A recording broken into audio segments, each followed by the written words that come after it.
TSA Oxford 2020 question 10. This question is asking us to assess the impact of additional evidence. You can tell because it uses this question that comes up a lot on the test. In fact, on the 2020 test, if you want to practice these types of questions, it's question 10, 15, and 23. So the question is asking, which one of the following, if true, most weakens the above argument?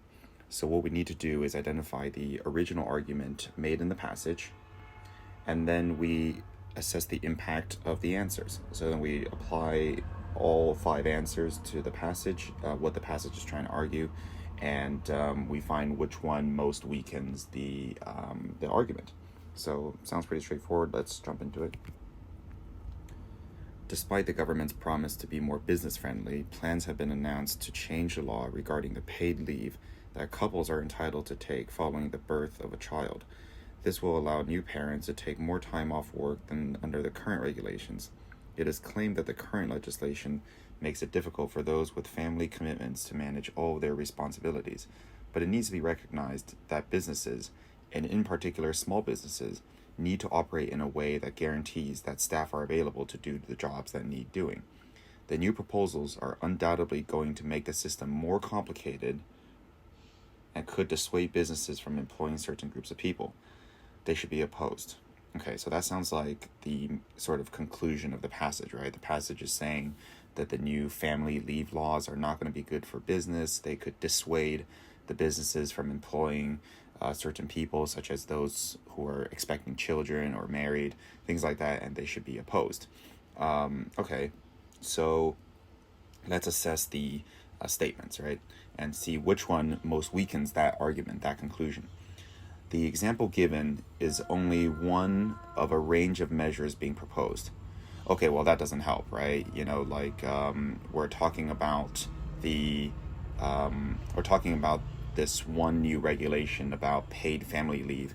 We're not interested in other measures, and other measures being introduced don't affect the impact that this measure is going to have on small businesses. So A is not the right answer. Many businesses now allow their employees to choose to work from home. Okay, that's interesting because if businesses are allowing their employees to work from home, perhaps that won't dissuade businesses from employing couples and people who have children because they can continue to do their job at home. So I'm just going to keep that there for now. C, the proposals from the government provide support for businesses to help with the cost of covering the work of staff taking leave. Okay, this is, I think, an even stronger argument, right? Because this is saying that, hey, don't worry about hiring staff that might need to take the family leave because the government is going to provide support to cover the cost of filling in for people who need to take the leave. So I think C is actually an even stronger argument than B, because C directly talks about how the proposals have already thought about the shortcomings, right? The proposals have already budgeted for the fact that certain staff members may be unavailable and there would be costs involved in covering the labor that those staff once did. So I'm going to put C down for now. D, the problems associated with covering the work of absent members of staff become increasingly difficult the longer the absence goes on.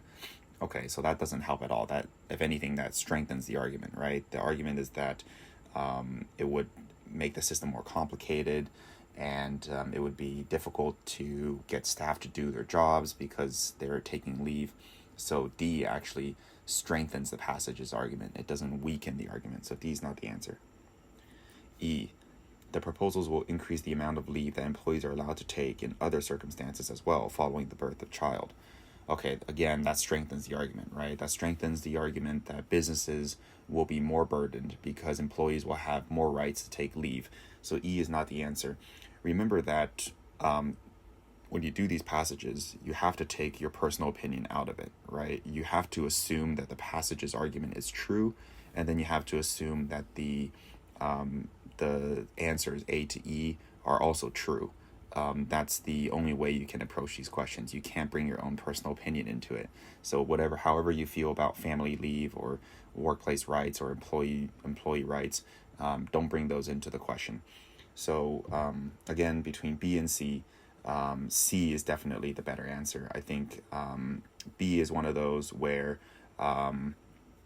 B, I think you could say that even though many businesses might indeed allow employees to work from home so that they can take care of children and work at the same time, this doesn't apply to all businesses, right? So it doesn't weaken the entire argument that the new regulations are bad for business.